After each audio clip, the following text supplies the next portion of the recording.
ಹಾಸನ ಜಿಲ್ಲೆಯ ಬೇಲೂರಿನಲ್ಲಿ ನಡೆದ ಪ್ರಿಯಾಂಕಾ ಎಂಬ ಮಹಿಳೆಯ ನಾಪತ್ತೆ ಪ್ರಕರಣ ತನಿಖೆಯ ನಂತರ ಟ್ವಿಸ್ಟ್ ಪಡ್ಕೊಂಡಿದೆ. ಕೆರೆಯ ಬಳಿ ಆಕೆಯ ಬಟ್ಟೆ, ಬ್ಯಾಗ್ ಮತ್ತು ಚಪ್ಪಲಿಗಳು ಪತ್ತೆಯಾಗಿತ್ತು. ಇದರಿಂದ ಆಕೆ ಆತ್ಮಹತ್ಯೆ ಮಾಡಿಕೊಂಡಿರಬಹುದು ಎಂದು ಶಂಕಿಸಲಾಗಿತ್ತು.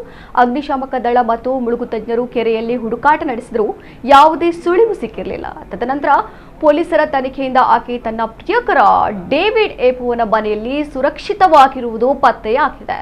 11 ವರ್ಷಗಳ ಹಿಂದೆ ಮದುವೆಯಾಗಿದ್ರೂ ಸಹ ಪ್ರಿಯಾಂಕಾ ಉತ್ತರ ಪ್ರದೇಶ ಮೂಲದ ಡೇವಿಡ್ ಎಪೋನ ಜೊತೆ ಅಕ್ರಮ ಸಂಬಂಧ ಹೊಂದಿದ್ದಳು ಎಂದು ವರದಿಯಾಗಿದೆ.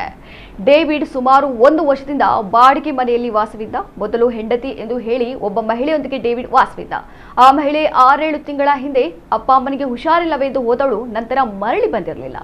ಅಂದಿನಿಂದ ಡೇವಿಡ್ ಒಬ್ಬನೇ ವಾಸವಾಗಿದ್ದ. ಇನ್ನು ಆ ಮಿಸ್ಸಿಂಗ್ ಮಹಿಳೆ ಮನೆಯಲ್ಲಿರುವ ವಿಷಯವೂ ನಮಗೆ ಗೊತ್ತಿರಲಿಲ್ಲ ಎಂದು ಮನೆಯ ಮಾಲಕರು ಹೇಳಿದ್ದಾರೆ.